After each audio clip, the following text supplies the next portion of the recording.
Hello friends, welcome to online class. तो इस video में हम लोग देखने वाले हैं आइडियल गैस इक्वेशन। ओके, तो पिछले वाले वीडियो में हम लोगों ने आइडियल गैस और रियल गैस के बारे में पढ़ा। ठीक है, इस वीडियो में हम लोग देखने वाले हैं इस आइडियल गैस, जो मैंने पिछले वीडियो में बताया था कि आइडियल गैसेस जो है वो आइडियल गैस इक्वेशन को फॉलो करती हैं। तो आइडियल गैस इक्वेशन भी हम लोगों को पता है, पीवी इक्वल्स टू एनआरटी होता है। अगर नहीं पता तो आप इसको याद रख लो, बहुत इंपॉर्टेंट है। तो अब ये इक्वेशन कहाँ से आता है उसको हम लोग इस वीडियो में डिस्कस करेंगे। ठीक है, तो स्टार्ट करते हैं आइडियल गैस इक्वेशन। देखिए, अभी तक हम लोगों ने जितना भी इक्वेशन पढ़ा है, चाहे वो बॉयल्स लॉ, चाहे वो चार्ल्स लॉ, चाहे वो एवोगैड्रोस लॉ, चाहे वो गै-लुसाक्स लॉ, या फिर चाहे वो कॉम्बिनेशन ऑफ बॉयल्स और चार्ल्स लॉ, तो उसमें हम लोगों को किसी में भी जो गैस के चारों फंडामेंटल प्रॉपर्टीज हैं उनका रिलेशन नहीं मिलता। जैसे बॉयल्स लॉ में हम लोगों को पी और वी के बारे में मिलता है, लेकिन एन और टी के बारे में नहीं मिलता। मतलब पी और वी का रिलेशन मिलता है, एन और टी का रिलेशन नहीं मिलता। चार्ल्स लॉ में हम लोग को वी और टी का रिलेशन मिलता है, पी और एन का रिलेशन नहीं मिलता। एवोगैड्रोस लॉ में हम लोग को वी और एन का रिलेशन मिलता है, पी और टी का रिलेशन नहीं मिलता। गै-लुसाक्स में हम लोग को पी और टी का रिलेशन मिलता है और वी और एन का रिलेशन नहीं मिलता। और कॉम्बिनेशन अगर हम लोग करते हैं तो पी वी और टी का रिलेशन तो मिलता है, लेकिन एन का रिलेशन नहीं मिलता। तो हम लोगों को आशा है आपको समझ में आ रहा होगा कि पी क्या है, वी क्या है और टी क्या है, एन क्या है। तो अभी तक हमारे पास एक भी ऐसा इक्वेशन नहीं है जिसमें हम लोग पी वी टी और एन सबका रिलेशन आपस में हम लोग जुगाड़ पे। तो वहां पे आता है आइडियल गैस इक्वेशन, क्योंकि ये एक ऐसा इक्वेशन है जिसमें जो गैस के चारों फंडामेंटल प्रॉपर्टी हैं सबको एक ही इक्वेशन में पूरे हो गया है। जैसे कि आपको पता है आइडियल गैस इक्वेशन क्या होता है, पीवी इक्वल्स टू एनआरटी। इसमें आपका प्रेशर भी है, इसमें वॉल्यूम भी है, इसमें नंबर ऑफ मोल्स भी है और इसमें टेम्परेचर भी है। तो ये एक ऐसा इक्वेशन है जिसमें आपका गैस के चारों फंडामेंटल प्रॉपर्टीज को पिरोया गया। ठीक है, तो अब हम लोग देखते हैं कि कैसे आता है आपका आइडियल गैस इक्वेशन। तो हमको पता है बॉयल्स लॉ क्या होता है, बॉयल्स लॉ इक्वल्स टू होता है v proportional to 1 by p। Charles law क्या होता है, v प्रोपोर्शनल टू t। और एवोगैड्रोस लॉ क्या होता है, v प्रोपोर्शनल टू n। ये हम लोगों को पता है। अगर हम लोग तीनों को कंबाइन कर दें तो हम लोग लिख सकते हैं v proportional to nt by p लिख सकते हैं। तो v इक्वल्स टू क्या लिखेंगे हम लोग, constant into nt by p। अगर हम लोग बाइसियम कर दे तो इसको हम लिख सकते हैं पी भी equals to constant into NT. अब देखिए, यहाँ पे पी भी है, यहाँ पे भी है, यहाँ पे एन भी है और यहाँ पे टी भी है। तो इस कांस्टेंट का एक नाम है, इस कांस्टेंट को हम लोग डिनोट करते हैं आर से। इसको हम लोग बोलते हैं universal gas constant, universal gas constant. तो यहां से हम लोगों का वो फेमस इक्वेशन आता है P V equals to R into N T लिखेंगे, तो that is equals to P V equals to हम लोग लिख सकते हैं एन आर टी। ऐसा ही समझ में आया होगा, मैं आपको दिखा देता हूँ स्लाइड में। बॉयल्स लॉ को हम लोग v proportional to 1 by p लिख सकते हैं, चार्ल्स लॉ में v प्रोपोर्शनल टू t लिख सकते हैं और एवोगैड्रोस लॉ में v प्रोपोर्शनल टू n लिख सकते हैं। अब तीनों को कंबाइन करेंगे तो हम लोग v proportional to t by n लिख सकते हैं, v को v proportional t by n by p लिख सकते हैं। अब यहाँ पे कांस्टेंट का मल्टीप्लाई कर दिए तो pv equals to constant into nt, तो pv equals to r into nt। तो यहाँ से आता है हम लोग का जो फेमस इक्वेशन है आइडियल गैस इक्वेशन का, pv इक्वल्स टू nRT।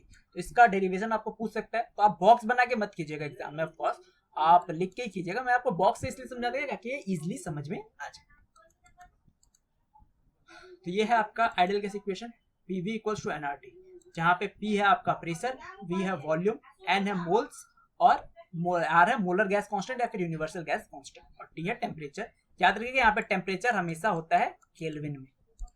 ठीक है, अगर आपको किसी क्वेश्चन में pv equals to nRT use करना पड़े तो ये बात हमेशा ध्यान में रखिएगा, यहाँ पे टेम्परेचर क्या है, हमारा केल्विन में, सेंटीग्रेड में नहीं है। ठीक है, अब हम लोग देखते हैं मोलर गैस कांस्टेंट या फिर यूनिवर्सल गैस कांस्टेंट जो है तो वो बहुत इंपॉर्टेंट है एक्चुअल में। आर का यूनिट पूछा जाता है। ठीक है, आर का यूनिट पूछा जाता है, आर का वैल्यू पूछा जाता है। तो आर का यूनिट और आर का वैल्यू आप याद रखिएगा, बहुत इंपॉर्टेंट है। हमको पता है पीवी इक्वल्स टू एनआरटी होता है, लेकिन अगर हम लोग एक मोल का बात करें, अगर एक मोल को कंसिडर करें तो पीवी इक्वल्स टू हम लोग आरटी लिख सकते हैं, क्योंकि एन का वैल्यू तो 1 हो जाएगा। ठीक है, तो पीवी इक्वल्स टू आरटी अगर लिखें तो आर इक्वल्स टू हम लोग क्या लिख सकते हैं, पीवी बाई टी लिख सकते हैं। इसमें पी क्या है, प्रेशर है, वी क्या है, वॉल्यूम है और टी क्या है, टेम्परेचर है। बेसिकली हम लोग आर इक्वल टू लिख सकते हैं pressure into volume by temperature. ये याद रखिए कि एक मोल के लिए लिख रहा हूं मैं। तो प्रेशर का फॉर्मूला क्या होता है, फोर्स बाई एरिया, और वॉल्यूम क्या होता है, वॉल्यूम का वॉल्यूम ही होता है, वॉल्यूम का क्या फॉर्मूला होगा, बाय टेम्परेचर। अब अगर हम लोग इसको हम लोग लिखें क्या बोलते हैं डायमेंशंस में, तो force into length square, area क्या होता है, लेंथ का स्क्वायर ही तो होता है एरिया, और वॉल्यूम क्या होता है, लेंथ का क्यूब बाय टेम्परेचर। तो लेंथ का स्क्वायर से पूरा लेंथ का स्क्वायर, लेंथ का क्यूब से कट जाएगा, एक लेंथ बचेगा। तो बेसिकली आर इक्वल टू हम लोगों का बचेगा force into length by temperature. तो हम लोग बचपन में पढ़े थे फोर्स इंटू लेंथ मतलब फोर्स इंटू डिस्प्लेसमेंट किसका फॉर्मूला होता है, फोर्स इंटू डिस्प्लेसमेंट या तो एनर्जी का फॉर्मूला होता है तो वर्क का फॉर्मूला होता है। तो बेसिकली आर का फॉर्मूला होगा वर्क और एनर्जी बाय टेम्परेचर। तो अगर एसआई में देखे तो वर्क और एनर्जी का क्या फॉर्मूला होता है, एसआई में अगर होता है वर्क या एनर्जी का फॉर्मूला होता है जूल, और टेम्परेचर होता है केल्विन। तो जूल पर केल्विन ये होता है एक मोल के लिए, पर मोल ये होता है इसका यूनिट। तो आर का यूनिट होता है जूल पर केल्विन पर मोल। लेकिन जब हम लोग बात करते हैं सीजीएस में आपका वर्क और एनर्जी का फॉर्मूला होता है अर्ग पर केल्विन पर मोल। ये आपका सीजीएस का यूनिट, ये आपका एमकेएस का यूनिट, या फिर आप सर माफ कीजिए ये आपका एसआई का यूनिट और ये आपका सीजीएस का यूनिट। ठीक है, देख लेते हैं इसको हम लोग। एक मोल के लिए हम लोग पीवी इक्वल टू आरटी लिख सकते हैं, R equal to PV by T, pressure into volume by temperature in Kelvin of course, यहाँ पे टी हम लोग हमेशा केल्विन में लेते हैं। तो प्रेशर इक्वल टू क्या होता है force by area into volume by temperature. Force into area क्या होता है लेंथ का स्क्वायर, और वॉल्यूम होता है लेंथ का क्यूब। तो लेंथ का क्यूब से लेंथ का स्क्वायर पूरा कट गया, तो force into length by temperature. Force into length क्या होता है वर्क इंटू वर्क या फिर एनर्जी बाय टेम्परेचर। यहां से हम लोग इसका यूनिट निकलेगा, unit of R universal gas constant का। देखिए ये जो लीटर इन सब यूनिट को देख के आप बिल्कुल मत करिए, पहले तो ये हम लोग पढ़ चुके हैं, यूनिट होगा अर्ग पर केल्विन पर मोल और जूल पर केल्विन पर मोल। तो ये जो वैल्यू है ये आप याद रखिए, ये बहुत इंपॉर्टेंट है, बार बार पूछता है। तो एसआई में आर का वैल्यू होता है 8.314 जूल पर केल्विन पर मोल, और हमको पता है 1 जूल इक्वल्स टू होता है 10 टू द पावर 7 अर्ग। तो बेसिकली इसके साथ अगर हम लोग 10 टू द पावर 7 का मल्टीप्लाई कर दें तो अर्ग पर केल्विन पर मोल में आंसर आ जाएगा। 8.314 होता है आर का वैल्यू, ये याद रखिए, बहुत इंपॉर्टेंट है। और यहाँ पे जैसे लीटर एटमॉस्फेरिक प्रेशर पर केल्विन पर मोल लिखा है तो कुछ भी नहीं है, प्रेशर है क्या होता है यूनिट एटम, और वॉल्यूम का यूनिट क्या होता है लीटर, तो लीटर एटम पर केल्विन पर मोल। ठीक है, तो ये इतना इंपॉर्टेंट नहीं है, बट ये दोनों बहुत इंपॉर्टेंट है, इसका वैल्यू आप एकदम मुंह जवानी याद रखिए। यहाँ पे और कुछ और वैल्यूज मैंने दे दिए हैं, ठीक है, for the sake of betterment आप एक बार देख सकते हैं। जैसे यहाँ पे जूल पर केल्विन पर मोल हम लोगों ने बता ही दिया है, क्या लीटर बार पर केल्विन पर मोल, ये एसटीपी में आपका हो गया बार में। ठीक है, मीटर क्यूब पास्कल सेम है, ये आपका प्रेशर है, ये आपका वॉल्यूम है पर केल्विन पर मोल, ये आपका प्रेशर है, ये आपका वॉल्यूम है पर केल्विन पर मोल। तो इतना याद रखिएगा, बहुत ज्यादा जरूरत नहीं है, आप ये वाला वैल्यू याद रखें और सीजीएस में अर्ग वाला इंटू 10 टू द पावर 7 करके अर्ग वाला वैल्यू याद करें, वही इनफ मोर देन इनफ। ठीक, अब ये बहुत इंपॉर्टेंट एक टर्म आ रहा है, relationship between density, pressure, absolute temperature और मोलर मास। यहाँ पे एक मोलर मास नया वर्ड है, तो आपका है relation between density D, pressure P, absolute temperature T और मोलर मास मान लीजिए कैपिटल एम। इन चारों में हम लोग को रिलेशन निकालना है। कैसे निकालेंगे देखिए, क्योंकि इस रिलेशन से आपका न्यूमेरिकल्स पूछता है, तो ये रिलेशन इंपॉर्टेंट हो जाता है। तो हम लोग देखते हैं कैसे इसका रिलेशन निकल सकता है। हमको पता है पीवी इक्वल टू एनआरटी होता है। मान लें कि स्मॉल एम है आपका मास ऑफ गैस और कैपिटल एम है आपका मोलर मास। मोलर मास मतलब क्या है कि एक मोल गैस का मास कितना होगा, और एन हमको पता है नंबर ऑफ मोल्स होते हैं। तो क्या हम लोग बता सकते हैं कि एन का वैल्यू क्या होगा, small M by capital M. कैसे, मैं आपको एक एग्जांपल लेके बताता हूँ। Example is the best way to understand. ठीक है, जब भी आपको कोई चीज में प्रॉब्लम हो या फिर कहीं पटक जाओ तो हमेशा एक एग्जांपल पुट करने की कोशिश करो, काफी इजी हो जाता है। मान लीजिए हम लोगों ने कोई गैस लिया XYZ 20 kg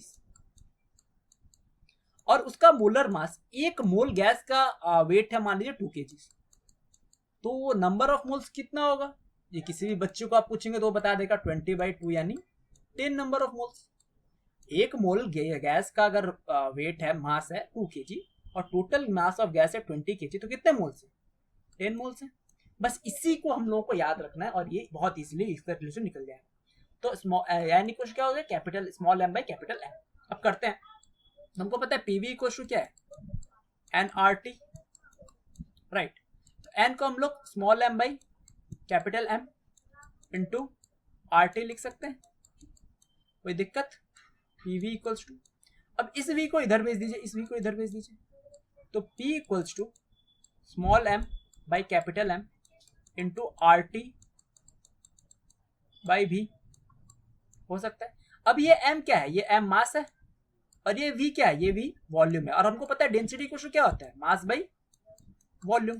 तो इसको हम लोग थोड़ा सजा के लिखें तो small m by capital V into R into T by capital M, इसमें कैपिटल M मोलर मास है, मोलर मास का रिलेशन भी हम लोगों को निकल जाएगा। तो ये m बाई V क्या है? This is nothing but the density. तो हम लोग लिख सकते हैं P equals to density into R into T by capital M।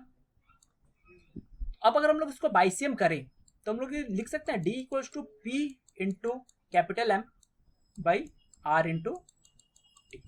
तो ये आ गया रिलेशन हम लोगों का डेंसिटी, प्रेशर, मोलर मास और टेम्परेचर में, या एब्सोल्यूट टेम्परेचर में, ठीक है। इसमें R एक आपका यूनिवर्सल गैस कांस्टेंट है, ठीक है। तब इसको देख लेते हैं हम लोग। M अगर मोलर मास है और कैपिटल M सॉरी M है मास ऑफ द गैस, तो capital M molar mass of the gas है, तो नंबर ऑफ मोल्स क्या हो जाएगा? Small m by capital M। और हमको पता है ideal gas PV equals to nRT होता है, n की जगह पे हम लोग पुट कर दिए, n की जगह पे हम लोग small m by capital M put किए, RT by V, small m by V, इस V को इधर ला दी, तो स्मॉल m बाई V होता है डेंसिटी, तो D into RT by M, यहाँ पे डेंसिटी इक्वल्स होता है मास बाई वॉल्यूम, तो D equals to PM by RT। आज से आपको समझ में आया होगा, ये बहुत इंपॉर्टेंट रिलेशन है, इससे आपका न्यूमेरिकल्स पूछा जा सकता है, हालांकि मैं न्यूमेरिकल का एक अलग सेशन जरूर लूंगा। तो ये बेसिकली था हम लोगों का आइडियल गैस इक्वेशन। अब अगले वीडियो में हम लोग देखेंगे काइनेटिक मॉलिक्यूलर थ्योरी, ये शायद इस चैप्टर का लास्ट टॉपिक है। तो मिलते हैं अगले वीडियो में, तब तक के लिए पढ़ते रहें, खुश रहें। मैं आई एम साइनिंग ऑफ, चलिए बाय।